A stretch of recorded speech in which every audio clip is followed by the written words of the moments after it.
So, for example, you're at work and there's someone new there, and this new person is causing trouble and actually was quite rude to you.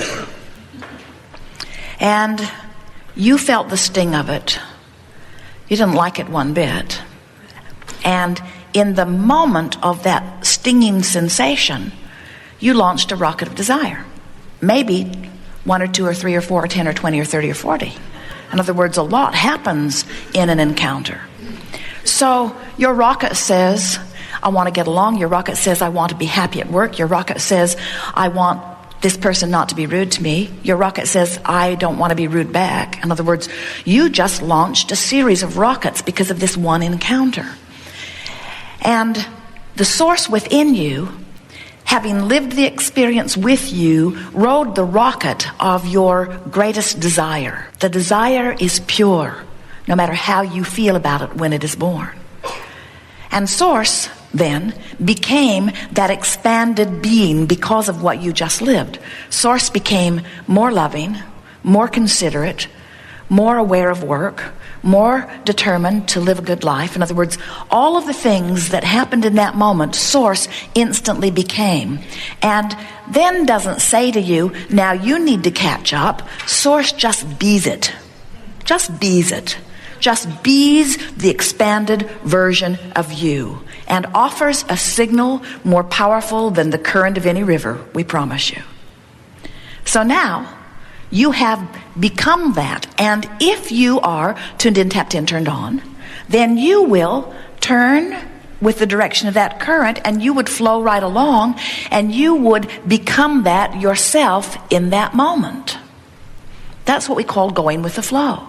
And in doing so, you would feel your sting go away. You would feel your discomfort go away. You would feel your hatred go away. You would feel your feeling of being put down go away. You would feel your feeling of resistance go away as you would morph into the expanded being that you have just become. But if you're more determined to be right than to feel good, you might be beating the drum of how wrong this person was. You might even be looking for another co-worker that had been equally wronged. You might be looking for justification for the sensation in your belly. Now, you want a justification for the sensation in your belly because at every fiber of your being knows something has gone terribly wrong. In other words, you can feel, whether you are accustomed to Abraham's terminology or not, you're not going with the flow. You just diverged from the path that is truly you in your anger. And the longer you beat that drum of the inappropriateness of this person, the more you hold yourself vibrationally apart from the way source energy feels about this person. Source loves this person. When you love this person, you go with the flow. If you find something less than love, you're not going with the flow. Source loves you. If you love you, you're going with the flow. If you're embarrassed about something you've done, you're not going with the flow.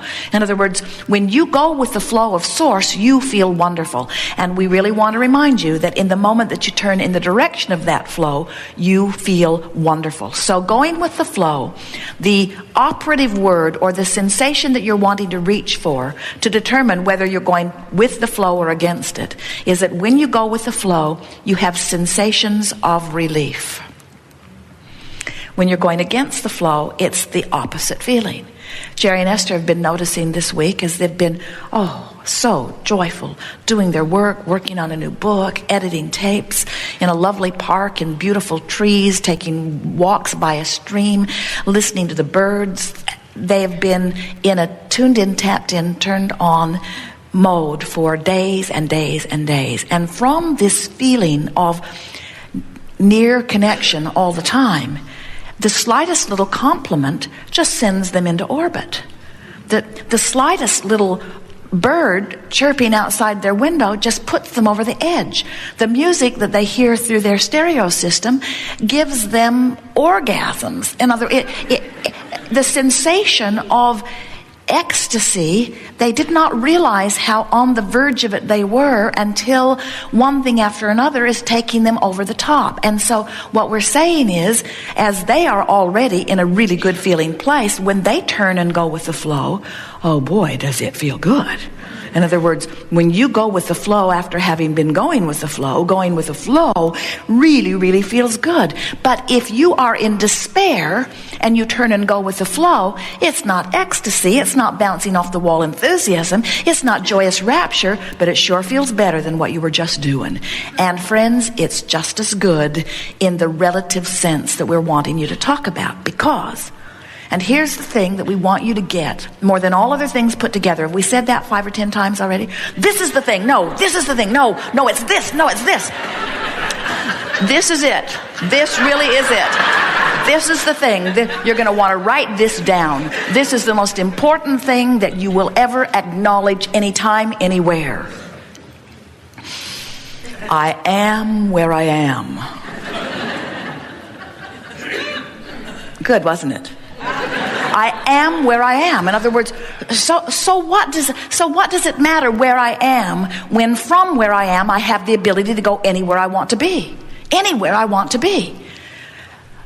It only feels urgent or awful to say I am where I am if you don't understand or believe that from where you are you can get to wherever you want to be. I am where I am.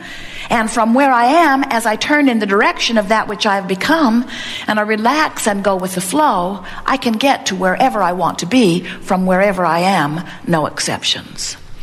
And today we'll be talking about that on any subjects that are important to you. So, a very significant thing to acknowledge is that where I am, right where I am, I'm launching rockets. And the thing that is most important to understand is that from where you are, you're also launching relative rockets.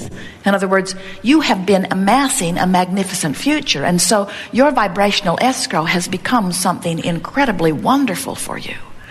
But your relationship with that vibrational escrow is never ever far apart, and it is never ever impossible.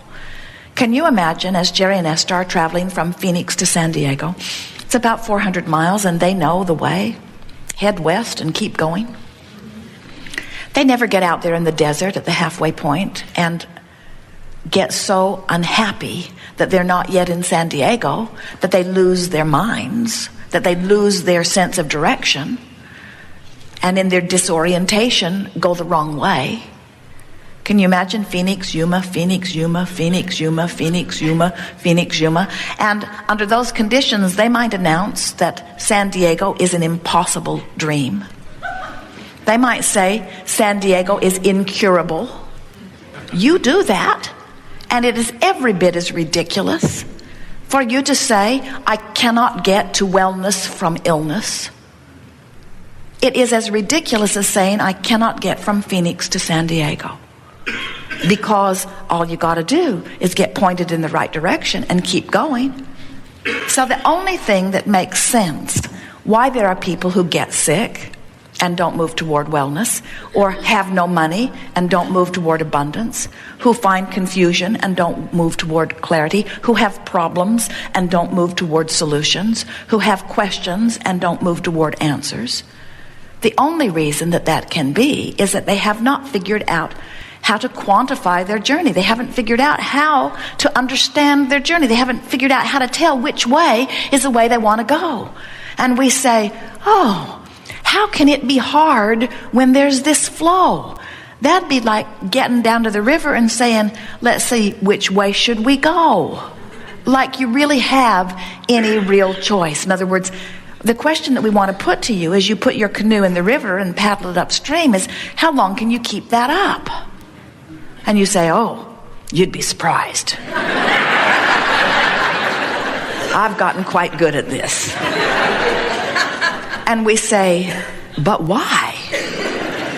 Why have you gotten good at struggle and pain and hardship and going about things the hard way? And you say, because it's virtuous and valiant, and I've learned to compare myself with others who are doing it the hard way.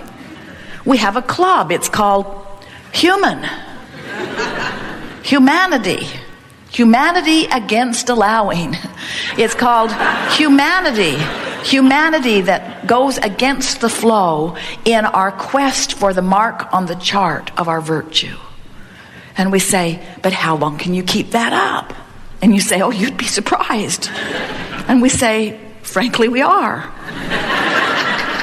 Because it seems to us that it's ever so much more efficient to use the current of your environment, to use the energy that has been set into motion before you got here, to benefit by the generations of asking that have set into motion this powerful stream or current. And when you go with that flow and you allow yourself to be a vibrational match to that current, then you are fulfilling your life in the way that you have intended. Then you are completing your reason for being. Then you are the masterful creator that you have come forth to be. Then you are the joyous being that is the liquid love, that is the source energy that was set into motion even before your physical body was formed in this time-space reality. It is always exhilarating for us to interact with you. And there is nothing in all of the universe that we adore more than hearing the specifics of the things that your life is causing you to want. And we have such an advantage because we are so easily able to see what is being held for you in vibrational escrow. And so, no matter what the subject that you are discussing, we are already privy to the happy ending that you are hoping for. And so every word that we offer, no matter how you hear it, is offered with the intention of helping you to get turned in the direction of your flow and begin moving toward what you are wanting. But there is something that you might find a little unsettling about what we wish for you relative to all of this. Because often you come to these gatherings wishing for tools and processes and methods so that you can get from where you are to where you want to be, to the manifestation that you are seeking, to the lover, to the house, to the car, to the empire, to whatever it is. And we want you to understand that we want all of that for you. And there is not a manifestation that you wish for that we are not equally desirous of you receiving and fulfilling completely. But our real thrill is in seeing you simply turn and go with the flow. Because we know that in the moment that you are able to find the thought that feels best from where you are, in other words, not the best feeling thought you've ever thought, not the best feeling thought that has ever been thought, just the best feeling thought I can find from where I am, we know you've turned and gone with the flow. We also know it's not possible for you to jump from here all the way over to here. It's not possible for you to set your radio dial on 6:30 a.m. and hear what's being broadcast on 98.7 FM. They are different frequencies. And so if you are in despair or anger or rage, it is not possible for you to all of a sudden jump into appreciation and love and joy. It is not possible. The frequencies are too far apart. Any more than Jerry and Esther can jump in a moment from Phoenix to San Diego. But we've noticed on their physical journey that once they get pointed in the direction of it, that they feel the ease of going in the right direction, and they begin to enjoy the journey along the way. And this is the thing that we so much want you to begin to reflect on. You have come forth not for the completion of all of these things that you want, because you never get it done. You cannot get it wrong, and you never get it done. And the reason that you cannot get it wrong is because it is never done. In other words, even if it feels wrong right now, it's not done. And in the wrong way that it feels, what you are wanting is shooting out of you like a rocket, and source is becoming one with that rocket. And as you turn and go in the direction of the flow, now you're moving toward what you are wanting. And so, as you make peace with where you are by acknowledging that where you are doesn't mean anything except the starting point from where you are to where you are going, and as you begin to feel the exhilaration of turning and going with the flow, it is our expectation that before very long, really a matter of days, as you consciously apply this, you will begin to understand that you are an eternal being, that you never get it done, that you cannot get it wrong, and that further, you don't want to ever get it done, that you are looking forward to the variety that causes you to to want. And there is such an incredible difference in wanting something from a place of understanding that you can get it than wanting something from a place of believing that you can't get it. Oh, what torture that must be. To have your life cause you to give birth to something and to be holding a thought that says, oh yeah, I want it, but I can't have it.